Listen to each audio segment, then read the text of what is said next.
Ahora, la mayoría de las personas no quiere morirse. Lo que no quiere es vivir de la manera en que están viviendo. Fuerte, Y sí. esa es una pregunta que hacemos cuando acompañamos a alguien es, ¿ya no quieres vivir o ya no quieres vivir de la forma en que estás viviendo? Mm.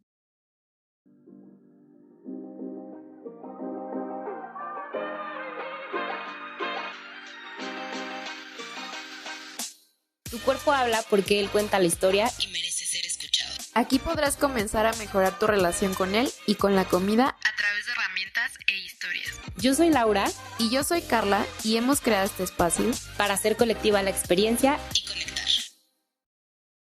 Hola a todos, bienvenidos a otro miércoles de Tu Cuerpo Habla. En esta ocasión extremadamente emocionadas. Llevamos años, justo le decía a nuestra invitada, que tenemos años queriendo hablar de este tema, buscando a alguien especialista que nos convenciera, que pudiéramos como que explayarnos un poquito más. Y aunque no lo crean, y creo que eso es una parte preocupante, al menos a mí, o sea, justo le decía a Carla, ¿no? Vamos a hablar sobre el suicidio y justo le decía a Carla, oye, imagínate que es una emergencia y no damos con un especialista así, ¿qué está pasando? Le decía, voy a tener que buscar como si de verdad tuviera ahorita un familiar porque o sea, sí me impactó que me costó mucho trabajo el encontrar a alguien, entonces, pero bueno, súper emocionadas de que ya tenemos en este espacio. Ya nos platicará de estadísticas, ya nos platicará de su perspectiva, de mitos que tengan que ver con el suicidio. En lo personal estoy súper emocionada. Justo en el episodio anterior les platicaba que es un tema que a mí me puede poner muy vulnerable porque la salud mental en mi familia ha sido un tema desde que soy chiquita y justo, o sea, somos 5 y de 5, 2 de nosotros hemos tenido pensamientos suicidas y he perdido amistades por suicidio. Entonces, creo que siempre había querido tener una plática con alguien experto en esto y que, sobre todo que las cifras siguen creciendo y como que desde mi perspectiva siento que sigue siendo un tema tabú. Se necesita hablar cada vez más y que normalicemos hablar de salud mental y sobre todo de este tema. ¿Tú qué opinas, Carla? Ay, se me puso la piel chinita ahorita que te escuchaba y también yo les compartí en el episodio anterior que hubo una época en la que en la consulta muchos pacientes me compartieron que era algo que habían pensado, que había pasado por su mente y pues es algo que no te enseñan realmente en la escuela a qué hacer, ¿no? Que yo en mi caso tengo una amiga que es psiquiatra y me decía, oye, cuando pase esto, indaga un poquito más para ver si son pensamientos, para ver si la persona ya hizo algo, ¿no? Entonces, bueno. Yo creo que es un episodio bien importante que queríamos hacer desde la temporada uno.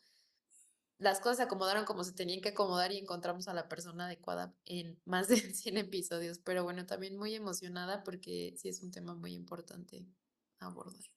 Sí, y creo que ahorita con las estadísticas, creo que todos nos vamos a quedar impactados. Yo estuve buscando, porque ustedes no lo saben, pero estamos grabando en septiembre, que es el mes de prevención del suicidio, y estuve yo justamente como que estudiando y buscando así información y me quedé impactada. O sea, yo tenía una idea, pero creo que no me había actualizado y está impresionante. Pero bueno, les voy a presentar a nuestra invitada para que ya mejor ella nos cuente. Nuestra invitada es psicoterapeuta gestalt con más de 20 años de experiencia, especialidad en psicopatología. Habla María de Lourdes González Osaya.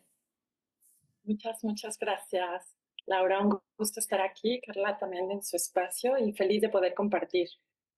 Gracias a ti, María.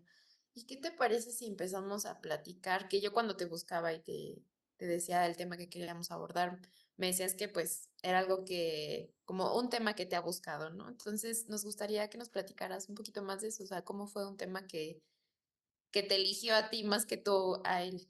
Pues yo creo que empecé un poco a estar más inquieta con temas que tenían que ver con intervención en crisis en la universidad.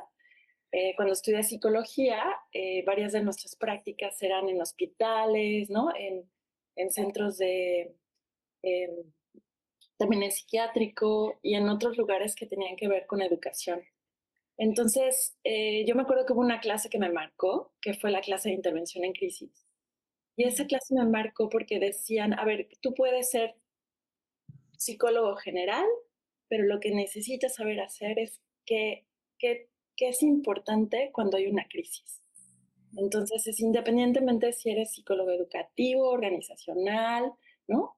esto es algo que todos podemos hacer, que son los primeros auxilios psicológicos. Para mí fue como de repente empezar a hablar un idioma que todos podemos hablar, no solamente los psicólogos. Claro que los psicólogos pues te entrenan, ¿no? Con más herramientas para poder atender en crisis, pero que es algo que es universal también, como los primeros auxilios, ¿no? Entonces si hay alguien, por ejemplo, que se ahoga, yo, aunque no soy médico, puedo hacer algo, ¿no? Si alguien tiene una hemorragia también, ¿no? No importa que no sea médico, porque es algo que es primeros auxilios, ¿no? Alguien que se ahoga, etcétera. Entonces, a partir de ahí dije, esto es algo que se debe de divulgar y no se tiene que quedar en un nicho que es solo dentro de la psicología. Y me empecé a involucrar un poco más en intervención en crisis y obviamente pues esto me empezó a impactar cada vez más, especialmente en el trabajo con la Cruz Roja. En la Cruz Roja teníamos la posibilidad de atender vía médica, emergencias y emergencias que eran digamos que de índole emocional, ¿no? Entonces los médicos nos las pasaban así de, no, pues esto es emocional, ¿no? Entonces, cuando contestábamos, pues la mayoría de las llamadas tenían que ver con, me quiero quitar la vida. Entonces yo decía, qué responsabilidad, ¿no? Y qué importante saber qué hacer. Y alguno de mis entrenamientos, me acuerdo que nos vendaban los ojos para poder contestar las llamadas y poder, como de verdad, tener la sensibilidad de escuchar el tono de voz, imaginarnos qué estaba pasando la persona, dónde estaba, ¿no? Y entonces, aunque no la teníamos visualmente, podíamos conectarnos emocionalmente y a lo mejor, a ver, no somos rescatadores de la vida de nadie, porque no podemos pretender, ¿no? Que que la decisión completa esté en nuestras manos. Sí tenemos herramientas para acompañar, pero no siempre la decisión final es nuestra, sino es de la persona. Claro. Entonces, a partir de ahí eso fue un gran impacto y entonces empecé a leer como manuales, todo lo que tenía que ver con cómo acompañar en emergencia. Después me junté con varios colegas, ¿no? Y yo estaba en la búsqueda más en la prevención que en la intervención en crisis, pero sabía que iban juntas. Parte de tener habilidades de intervenir en crisis también implicaba no llegar hasta allá. Entonces, saliendo de la universidad, le hablé a mis profesores, yo la verdad estaba súper chavita, así de, por favor, ayúdenme, quiero hacer un diplomado para prevenir conductas de riesgo y uno de los módulos esenciales era suicidio. Entonces vinieron varios especialistas y yo ahí como que me fui fogueando cada vez más, entrenándome. Hubo un especialista en específico que fue como un gran impacto porque ella hacía diagnósticos forenses, ¿no? Entonces nos decía cómo se daban cuenta de qué estaba viviendo la persona después de que se suicidaba y qué era lo que pasó. Wow. Y aprovecho para decir, porque uno de los mitos es, alguien se suicida y parece que nadie se entera, ¿no? Como si no fuera prevenible. Y uno de los mitos es, se puede prevenir y los síntomas no son difíciles de comprender, ¿no? No importa que yo sea maestra, estilista, nutrióloga, jardinero, ¿no? Cualquier profesión que yo tenga, puedo notar los síntomas que pueden llevar a una persona de una ideación suicida a cometer el suicidio.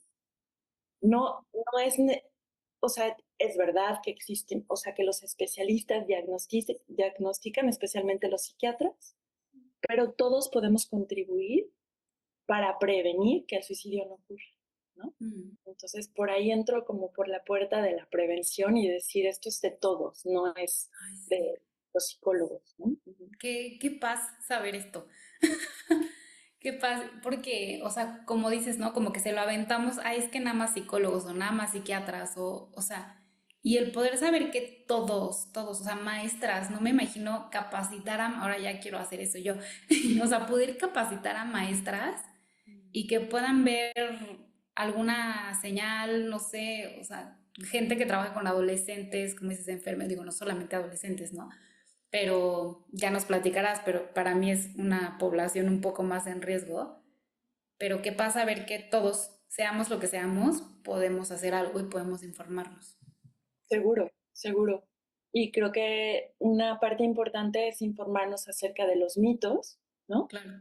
Pero si quieren podemos comenzar un poco por las estadísticas, como de cómo estamos en México, ¿no?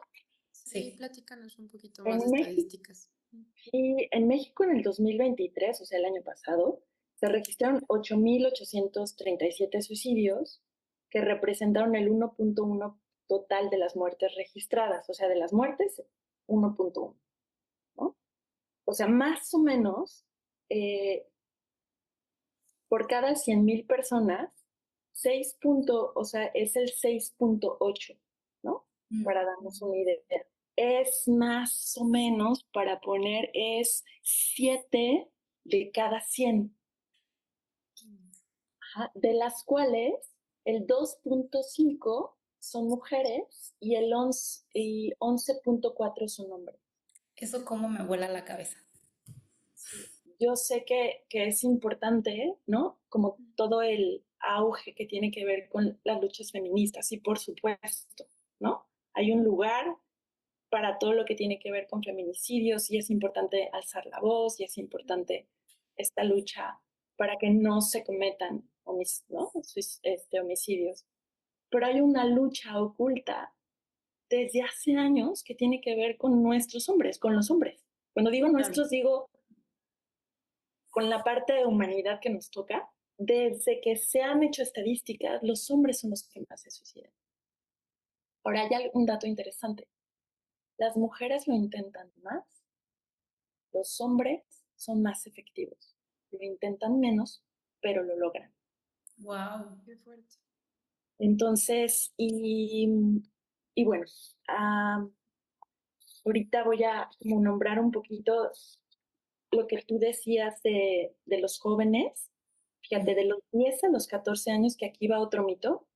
El mito es que los niños no se suicidan.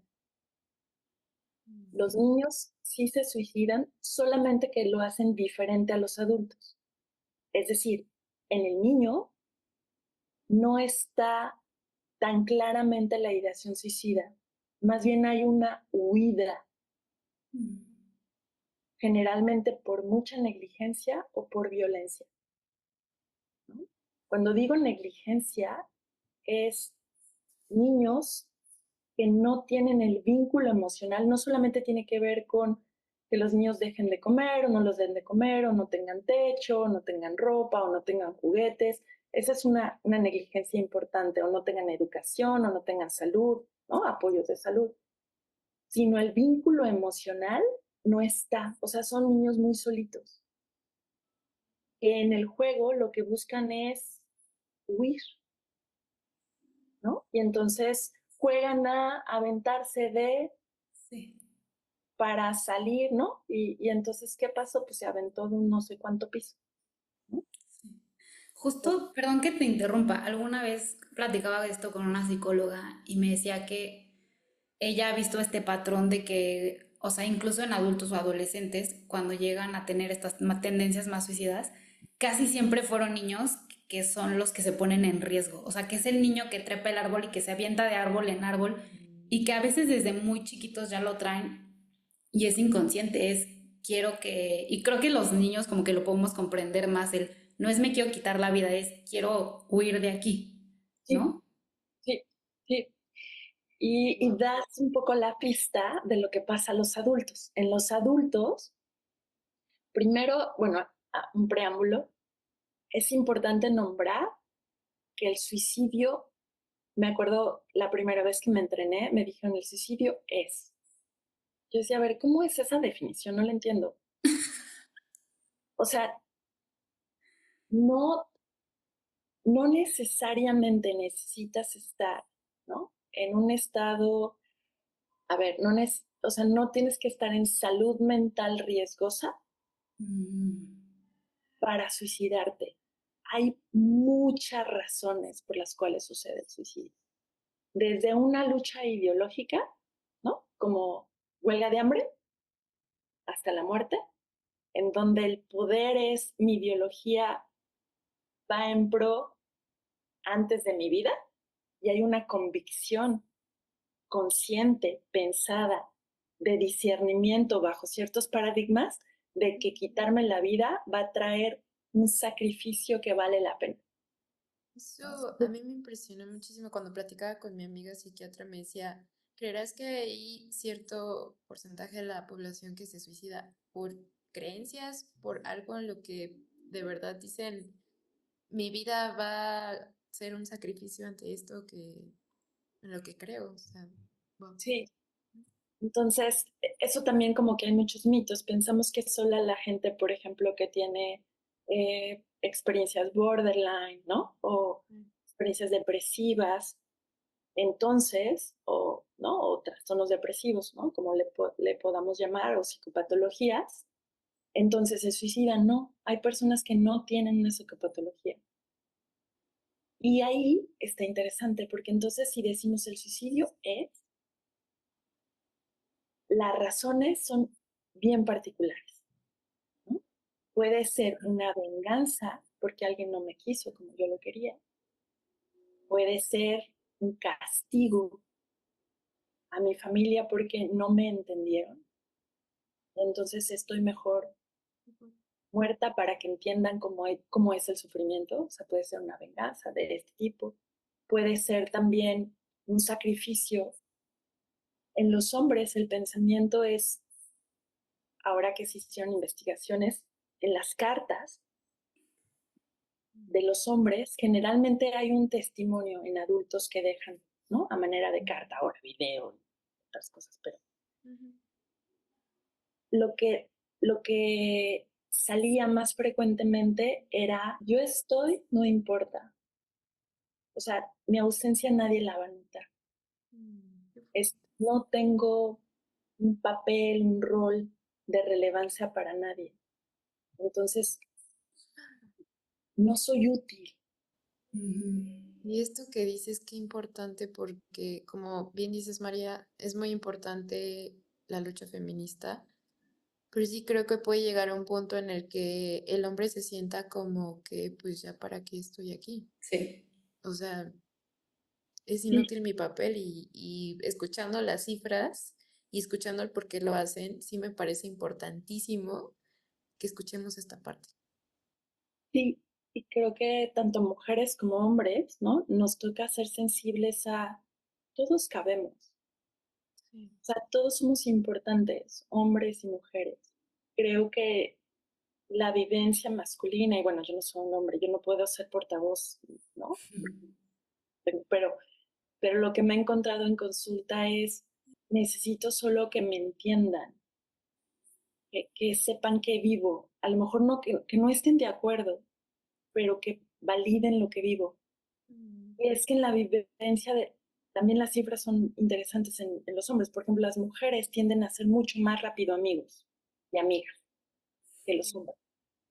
O sea, si una mujer, o sea, un matrimonio se cambia de lugar, las mujeres ya tienen su club de pilates, no sé qué de tejido y no sé qué de cocina, las vecinas, y los hombres les cuesta entre 1 año y 2 encontrar a un amigo. Wow. Entonces, generalmente su pareja es como la persona a quien pueda intimar, ¿no? Entonces, Sí. ahí también hay un tema masculino que yo creo que hay que ahondar, ¿no? En qué está pasando en las vivencias de los hombres. Y me recordaban un poco, justo lo estaba platicando con una amiga, ahorita que decía Carla del rol masculino, o sea, como con las feministas, que ahorita hay una como generación de hombres a nivel, estábamos platicando de la soltería y de salir y las citas, y yo nunca había visto el lado de los hombres que nos estaban diciendo que, o sea, es como, es que ya no, o sea, ya no encuentro mi rol, ella ya quiere pagar todo, ella ya quiere hacer todo sola, ella ya no me necesita, ella ya, o sea, como que creo que nos, de repente digo, normal, ¿no? Un poco el péndulo, pero nos fuimos a un extremo donde justamente ellos ya no caben, o sea, ellos es como, y lo vemos desde las citas, ahora imagínate llevarlo a algo más, o sea, y si les pasa en el trabajo y en las citas y es como, ¿y ahora qué? Sí, sí, Laura, y mira, las estadísticas son muy interesantes. De 10 a 14 años, las mujeres se suicidan, o sea, 46.6 y los hombres 53.4. Ahí no hay tanta diferencia, ¿no? 10. De los 10 a los 14. De los 15 a los 19, las mujeres 39, 33.9 y los hombres 66. Ahí ya es el doble, ¿no? Luego de los 20 a los 24, 20 mujeres y los hombres 79. Y así va subiendo de a poquito, de a poquito, de a poquito.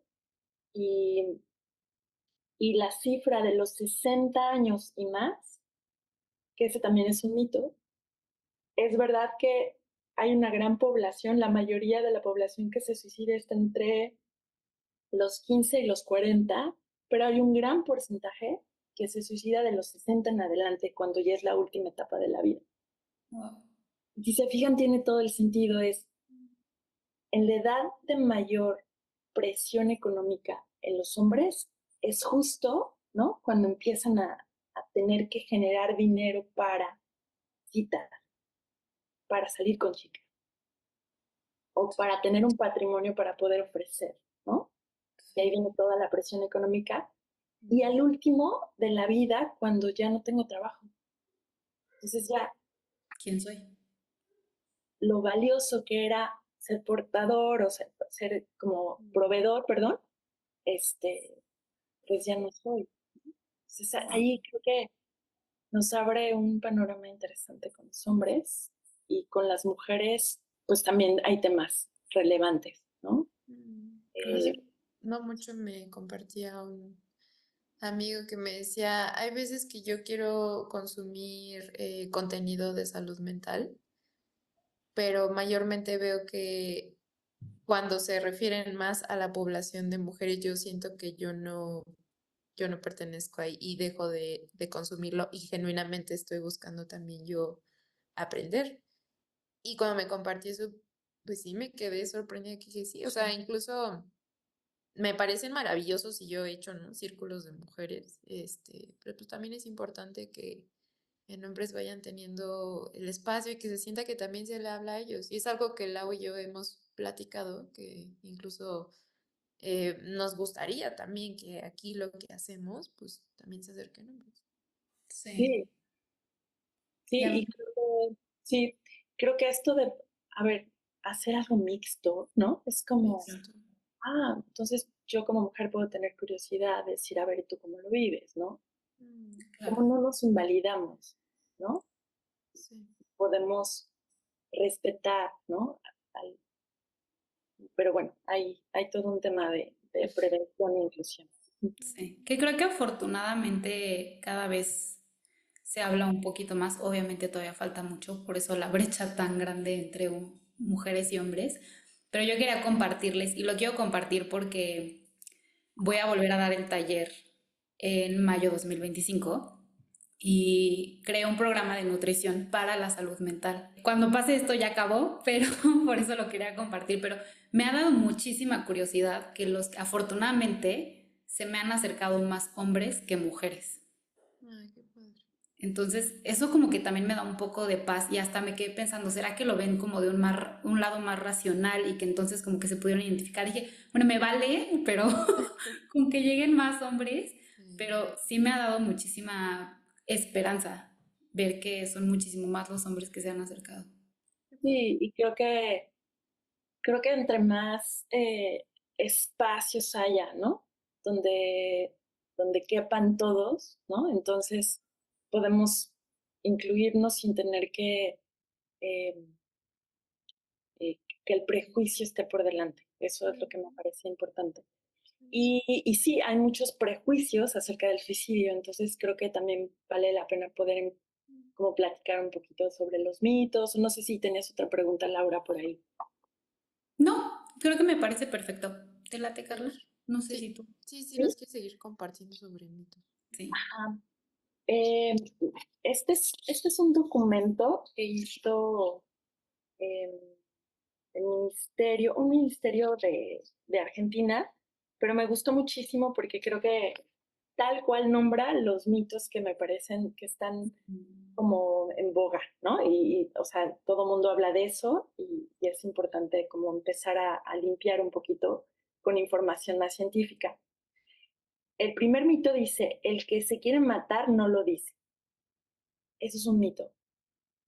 Es rarísimo que alguien no quiera pronunciar algo de lo que le pasa con la muerte. Lo que pasa es que la manera en que lo dice no es necesariamente la convencional. O sea, generalmente, y eso es por estadística, se sabe que antes de morir, generalmente la persona hace una o dos llamadas. Ok. O sea, sí habla antes, ¿no? Si no le contestan, pues entonces. Y eso es antes de morir. Pero vamos a entender que el suicidio no es como de la noche a la mañana. Los suicidios que son espontáneos, que generalmente son por alguna experiencia borde, son accidentales. Es, no me quería matar, pero se me fue la mano, ¿no? Entre mi enojo, inclusive hay una teoría psicoanalítica que habla de que el suicidio es un posible homicidio, que en algunos casos, como esta energía de rabia está tan fuerte, ajá, la energía puede ir a matar a otro, ¿no? Eso es más raro, pero digamos que los suicidios que son por accidente son los más raros.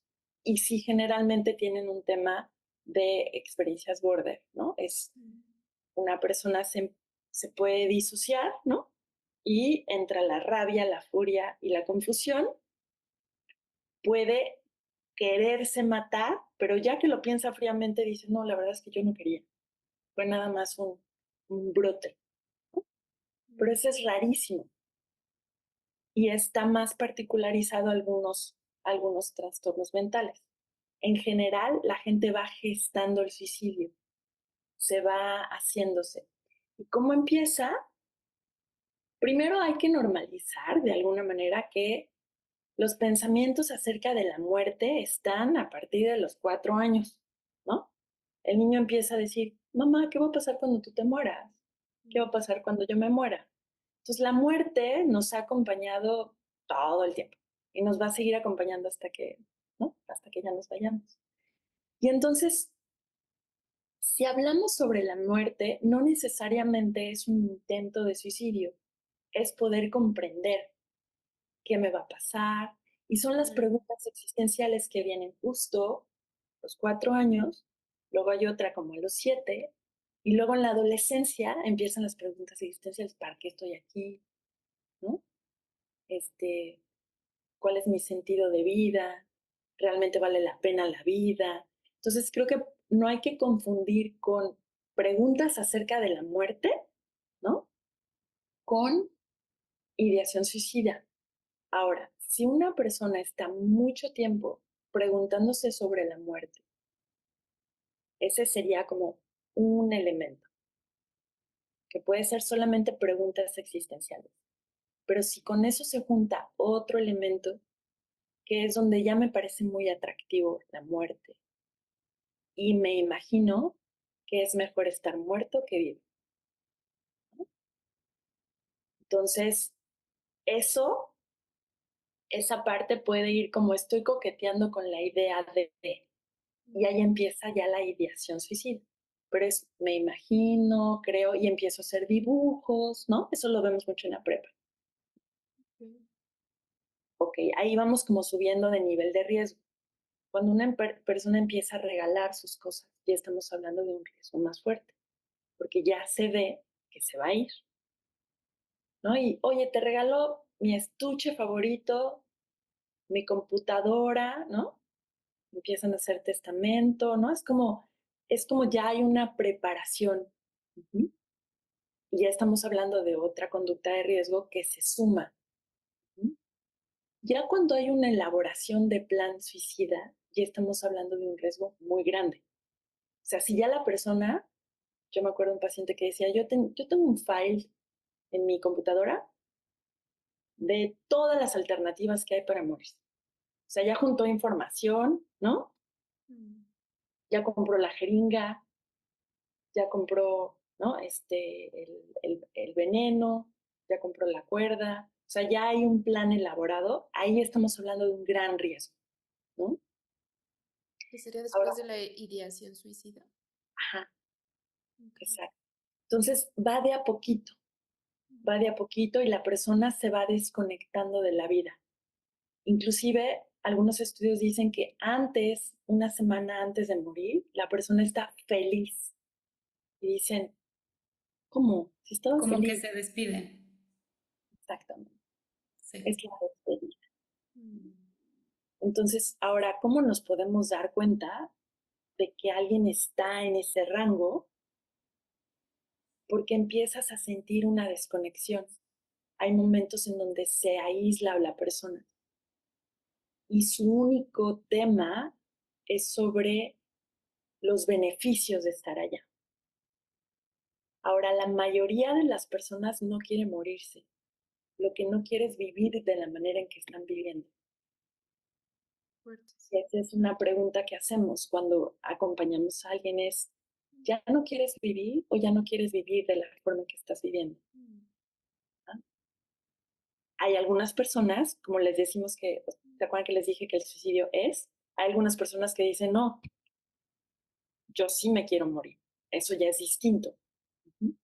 Pero la mayoría de la gente no quiere morirse, solo no quiere vivir, ¿no? En las circunstancias. Y las circunstancias pueden ser tan diversas, por ejemplo, una enfermedad terminal, por ejemplo, una enfermedad crónica donde hay muchísimo dolor, una vejez en donde las facultades se van perdiendo, ¿no? Un amor, ¿no? No correspondido, ¿no? O sea, hay como veo un montón de factores. Entonces, en esta parte del mito, el que se quiere matar no lo dice, es un mito. Por muchas formas va comunicando. También hay una desalineación, ¿no? La persona deja de bañarse muchas veces, deja de ponerse interés en su apariencia, ¿no? En su higiene, etcétera. Entonces hay como señales que dicen, a ver, hay algo que no, que se sale de lo común. Ujú. Su Ok. alimentación, su sueño, Entonces, ¿sí? podremos decir que señales de alerta serían desde que a lo mejor habla del tema, que empieza a investigar más, ya maneras de cómo hacerlo, que se empieza a deshacer de sus cosas, que empieza a verse desalineado o falta de autocuidado. No sé si me falte alguna Sí, de las que Carla. mencionaste. Y muchos episodios de aislamiento. O sea, la persona está, o sea, convive un ratito y luego se va. Desinterés por la vida. Mm. En la comida se nota un montón. Mm. Sí. La comida es, bueno, ¿qué les digo a ustedes? La comida es la vida. Exacto. Si alguien disfruta muy poco la comida o come muy poquito, pues habla de, pues, de una falta de apetito por la vida, que está Mm. muy literal. Entonces, bueno, por ahí. El segundo es, eh, los suicidas son enfermos mentales. Ya vimos que no se necesita tener una enfermedad mental, ¿no? Todo el que suicida está deprimido, no necesariamente. Preguntar a una persona sobre sus intenciones de matarse incrementa el peligro que lo realice. Esto es un mito. A veces tenemos miedo de no le voy a preguntar porque se le va a ocurrir. Sí. Sí. No, si se le ocurrió, ya se le ocurrió antes de que tú preguntas, ¿no? Entonces, es mejor abordarlo de manera directa porque entonces la persona puede tener un espacio para hablar de ello y no ejecutarlo.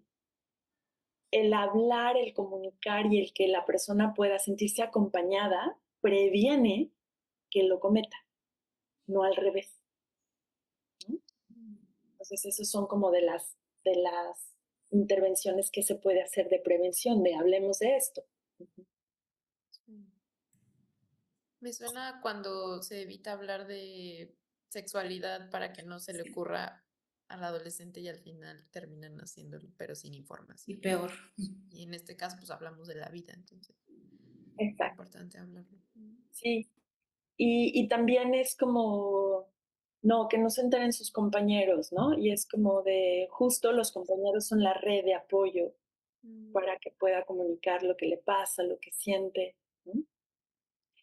Sí. Ok, el suicidio se hereda. Bueno, aquí hay como, no está demostrado que el suicidio se hereda, ¿no? Aunque se puede encontrar que sí hay un patrón transgeneracional que a veces se repite.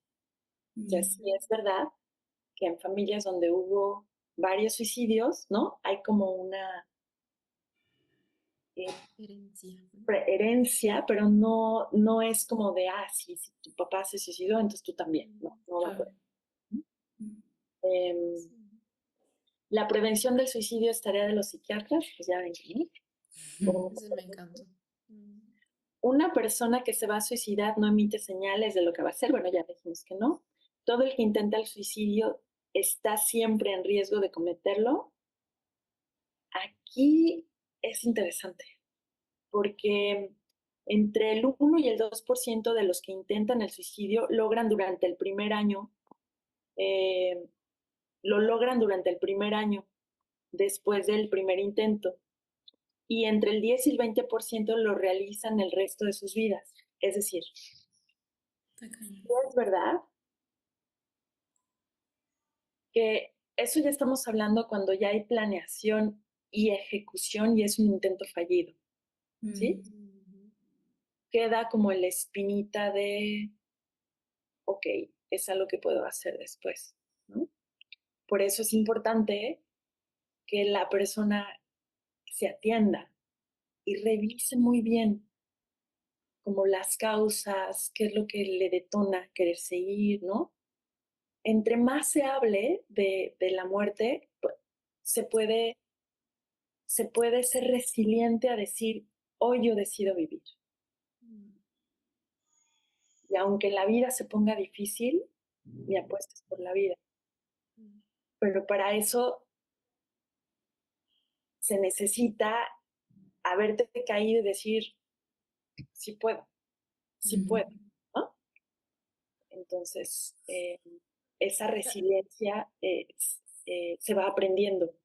Sí, Pues alguien Carla. que lo intenta, si no se aborda, puede estar constantemente teniendo intentos fallidos. Sí, Carla, y inclusive hay como todo un tema de, ya sabemos que siempre dice y no lo hace. Ay, qué fuerte. Quiere llamar la atención. No, es que un día sí lo va a hacer. Y si es, y no es como que quiere llamar la atención. Justo porque quiere llamar la atención es porque necesita apoyo. Hay una Sí. idea de que porque llama la atención es mejor no hacerle caso. Cuando es Sí, justo son lo cosas opuesto. cosas que hablamos cuando tuvimos el episodio de trastornos de la conducta alimentaria en adolescentes, que también está esto de que es para llamar la atención. Sí, o sea, Hazle caso. prestar atención. Justo, justo, justo. Y es como si se usara como manipulación. A ver, no digo que en algunos casos se use, porque Claro. ya vemos que el suicidio es, o sea, puede ser también para eso. Ujú, Pero en general hay un sufrimiento, ujú, eh, ¿no? Que está pidiendo ayuda. ujú. Si Sí. quieres, nos damos alguna de tus preguntas, Laura, o me sigo con los mitos. Tú dime. Si quieres, creo que podríamos pasar, bueno, podremos dejarles compartirles los mitos, pero creo que como ya teniendo un poquito un panorama, no sé qué opinan, que platiquemos sobre qué podemos hacer, ¿no? O sea, si vemos alguna señal o si ya no lo comentaron, ya sea como amistades, pacientes, amigos, clientes, conocidos, lo que sea. ¿Qué podemos hacer? Porque creo que esa es una de las cosas que más, más difícil puede ser, ¿no? Que en ese momento digas, no sabes ni cómo manejarlo. Sí, la primera regla de intervención en crisis, que eso ayuda muchísimo, es no te quedes solo con esta angustia. A ti que te preocupa tu amigo, ¿no? Tu vecina, tu cuñado, tu hermano, quien te preocupe, tú primero, así como en el avión que te pones primero la máscara tú y luego ya tu Mm, compañero, tú ujú, primero no te quedes solo, eso es lo primero. Dile tú a alguien lo que te pasa y tu angustia. ¿Mm? y entre los dos gestionen cómo abordarlo. Mm. Es decir, entonces puedes decir, bueno, ok, hay una relación muy estrecha con esta persona, le tengo confianza. Ok, entonces puedo directamente hablar con esta persona y decir, oye, he visto que no has venido, ¿no?, a las reuniones, estoy preocupado porque veo que pues he estado muy aislado, me estoy preguntando qué pasa, tienes algún problema, me gustaría que me lo dijeras, me preocupas, me importas, Mm. para mí eres importante, si te pasara algo, para mí sería una pérdida que no quiero tener, como amistad, ¿no? Entonces, lo que vamos a hacer es lanzar el lazo de la conexión contigo es importante para mí, que es reafirmar el vínculo de tu vida es importante. Ujú. Ahí es importante no regañar, no decir qué hacer, no recomendar, ¿no? O sea, ahí nada más es vincularme con esa persona que me platique lo que le pasa. Ujú. Y, a ver, no se trata de salvarle la vida, es nada más, oye, yo veo que puede ser grave, ¿no? Por favor, a mí me parece que sería importante tal vez que platiques con alguien más, ¿no? Yo no soy, yo no tengo tanta experiencia en estas cosas, pero te puedo seguir escuchando, pero tal vez te puedo acompañar para que puedas hablar con un terapeuta. ¿Te gustaría? Paso por ti, a las 8 te late, ¿no? Hay veces que lo que necesitamos es alguien como un cómplice, Mm. pero del otro lado, de la vida, De la vida. que diga, Ujú. oye, te hago la cita, ¿te late? ¿Te gustaría? Bueno, sí, hazme la cita, ¿sí?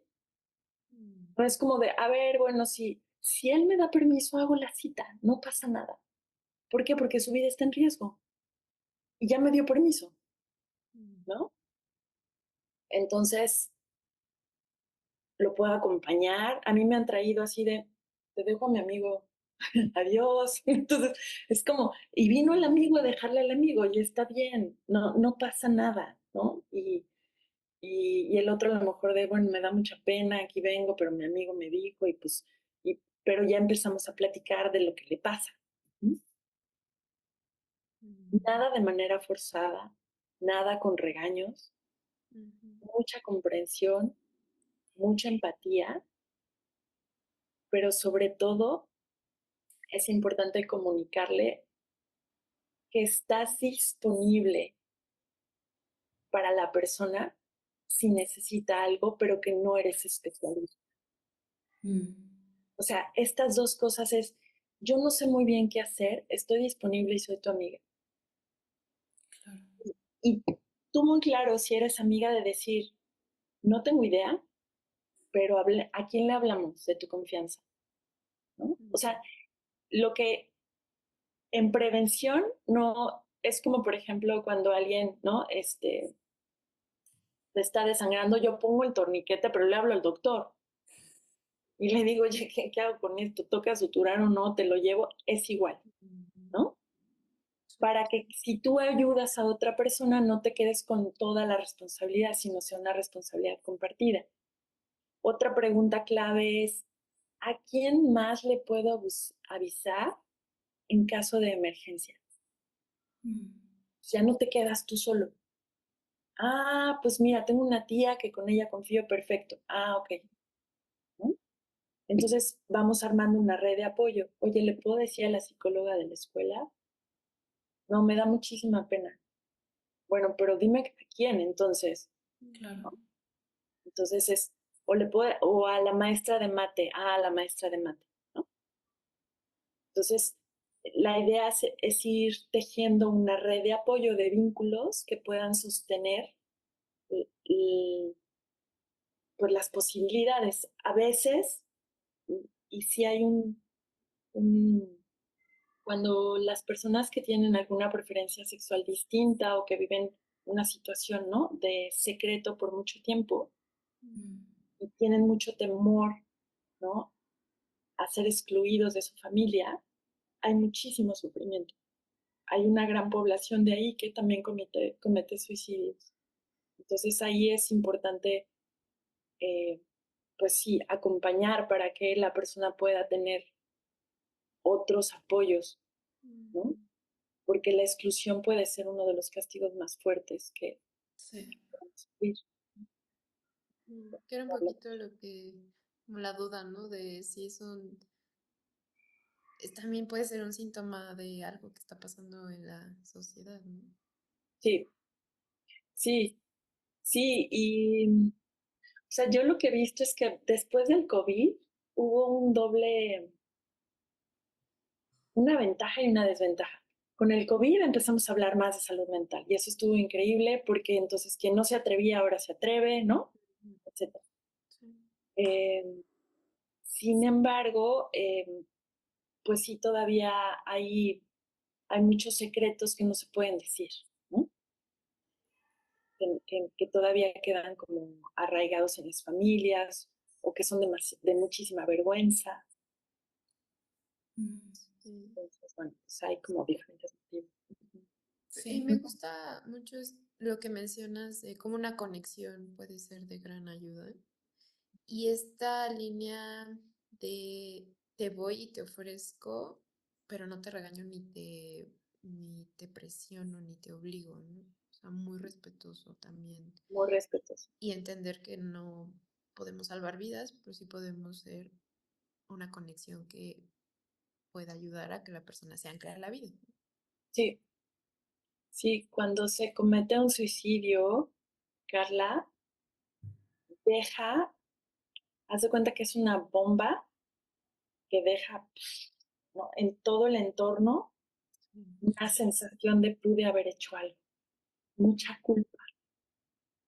Entonces, es como si como si humanamente fue una convocatoria a decir, hagamos algo para importarnos unos a otros, para que nadie se quede fuera, ¿no? Entonces, lo podemos hacer sin que el suicidio ocurra, que es ir tejiendo comunidad. Eso es lo que más previene. Lo que pasa es que es una labor que no se nota, ¿no? Que es más silenciosa, pero es lo que más previene, tejer espacios comunitarios, que es, por ejemplo, ahorita la comunidad que ustedes están haciendo, ¿no? La divulgación y otros espacios como tu taller, ¿no? Sí, ay, 100%. Justo yo, de hecho, ahí, o sea, yo en mi etapa, o sea, lo mío fue por una depresión y en mi etapa de depresión era la más aislada del mundo. O sea, de por sí tiendo a aislarme, soy una persona que tiende a aislarse. Y en ese momento, o sea, trabajo en línea, en casa, salía al súper, iba a todos lados con audífonos, no hablaba con una sola persona, más que con pacientes, que obvio no pueden ser mis amigos, pero no hablaba con nadie, absolutamente con nadie. Y creo que vivir todo esto es lo que ha hecho a mí que ame tanto a las comunidades. O sea, ahora de hecho todo lo que pienso en, no solo para mi persona, sino como en lo que quiero crear para otras personas es, tiene que haber comunidades, tiene que haber más comunidad de mujeres, más comunidad de, no sé, de lo que sea, de verdad de lo que sea. Si quieren de pintar con los pies, de pintar con los pies, pero la importancia de la comunidad para mí se ha transformado, que ahora soy la que en el súper se pone a platicar con el señor de al lado, ¿no? Así en la fila. Sí, Porque justo, y, o sea, y tengo un amigo que ya sabe que si no me habla en cierto tiempo es, Lau, estás ahí, Lau, o sea, y él ya sabe que es, no voy a dejar, o sea, no es que sea su responsabilidad, obviamente, pero ya está mucho más al pendiente, ¿no? Pero sí la comunidad, pues al final somos seres sociales y es una de las cosas como tú dices, y que como que no se mide, no es tangible, no hay estadísticas, ¿no? Pero pues buscamos pertenecer. sí. Y es una necesidad, Laura, básica que está en nuestra biología, a Sí, pesar de nosotros. Entonces, nos interconectamos con el sistema nervioso y estamos Exacto. buscando, cuando estamos en emergencia, nuestro sistema nervioso busca otro humano para mm, regularse y corregularse. Sí. Entonces, estamos interconectados, nos guste o no, y eso es lo que nos salva la vida emocional, biológica, psíquica, ¿no? Como nos hace sentir que nuestra vida vale la pena, Mm. ¿no? Entonces, entre más relaciones significativas y de vínculo genuino, ¿no? Comprometido tengamos, pues nuestra salud mental, digamos que se regula, se acompaña, lo difícil, lo fácil, lo complicado, nuestros traumas, ¿no? Qué padre que estés haciendo todo esto, Laura. Ay, gracias. Oye, María, y me entró la duda de qué le dirías a las personas, esto que dices que deja una bomba, ¿no? ¿Qué le dirías a las personas que han tenido algún familiar o amigo conocido que se ha suicidado? Una manera de honrar a la persona que se fue es no quedarse callada con lo que les pasa. Wow.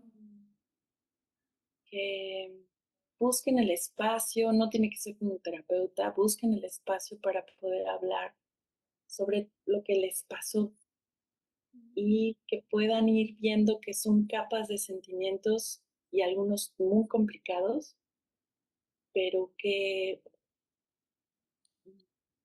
es la manera en que se pueden conectar, ¿no? Y honrar a quien se fue, no haciendo lo mismo. Ay, me encantó. Me encantó porque justo en mi primera experiencia de una amiga, era como éramos una comunidad muy grande y como que buscábamos entenderlo. Y creo que a mí me gusta decirle a esas personas, nunca lo vas a entender, ni lo intentes, nunca lo vas a entender. Pero cuando dijiste de la bomba me hizo totalmente el sentido porque a partir de ahí, y era parte de un grupo de adolescentes, bueno, yo no era adolescente, o sea, yo trabajaba con los adolescentes y se cambió por completo cómo se acercaron varios a nosotros, cómo entre ellos empezaron a hablar más, cómo ya, o sea, era el típico hola, ¿cómo estás? Ya no era bien, o sea, ya era, es que me fue fatal en el examen, es que mi papá me hizo tal cosa, o sea, cómo sí cambia y me encantó lo que dijiste. Sí, gracias Laura por compartir tu experiencia personal y también me invita a mí un poco a abrirme más, ¿no? Luego yo también me quedo con Sí. pero sí, gracias. ¿Y qué le dirías a alguien que ha pensado en suicidarse? Que habemos muchos que lo hemos pensado, que no es el único y que puede compartirlo, puede compartir eso que ha pensado y que se puede dialogar, que hay un espacio para eso, que hay un espacio para hablar de lo difícil, de lo incómodo, de lo inapropiado, de lo que nadie habla, que se vale hablar de ello. Es lo que también siempre queremos, Lauyo, con este espacio de quitar la vergüenza de lo que sea que estés pasando y que te des cuenta que otras personas también lo viven y que ya quita mucha vergüenza el poder compartírselo a alguien más, ¿no? Y, y que seguramente si hacen un pequeño escaneo van a encontrar personas importantes en su vida que, que pueden reconocer que son importantes, que mutuamente se importan. Gracias, Carla, por este espacio tan bonito. Gracias, Laura. Al contrario.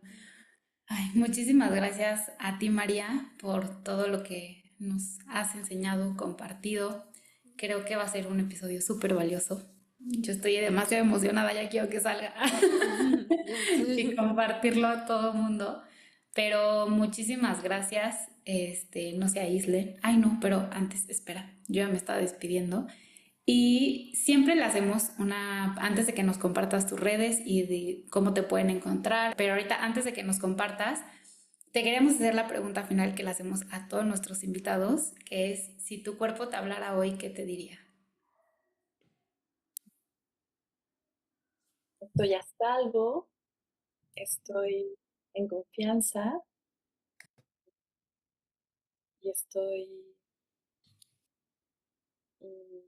me siento mucho calorcito, Mm, saber que como que comparto mi misión con ustedes y eso me hace sentir honrada y bendecida. Ay, gracias, María. Me dieron ganas Con corazón. de llorar escuchando tu corazón, porque te imaginaba en tus entrenamientos vendándote los ojos, o sea, wow, ¿no? O sea, Sí, qué impresionante. qué padre que llegó esto a tu vida para que lo puedas hablar y te dediques a lo que te dediques. Me parece hermosa tu misión de vida.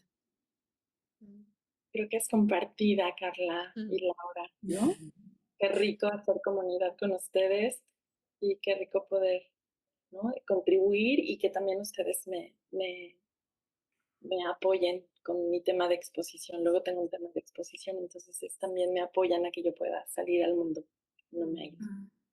Gracias. Qué gusto haberte apoyado en eso.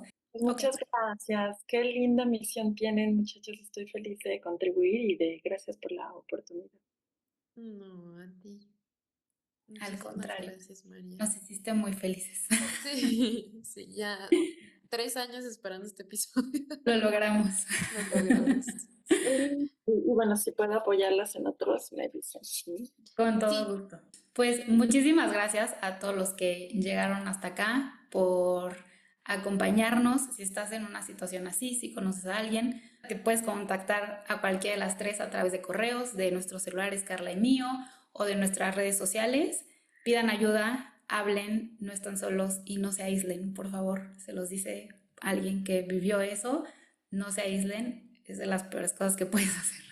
No se aíslen. Pues muchísimas gracias. Nos vemos en el siguiente episodio. Bye bye. Bye. Te invitamos a que conozcas más de nosotras, así como nuestros servicios en www.tucuerpohabla.com. Nos encantaría que nos escribieras a nuestras redes sociales tu opinión sobre este u otro episodio que te haya gustado. No olvides que nos puedes encontrar como @tucuerpohablapodcast en Instagram y Facebook. Y para que no te pierdas ninguno de nuestros episodios, no olvides suscribirte y calificarnos.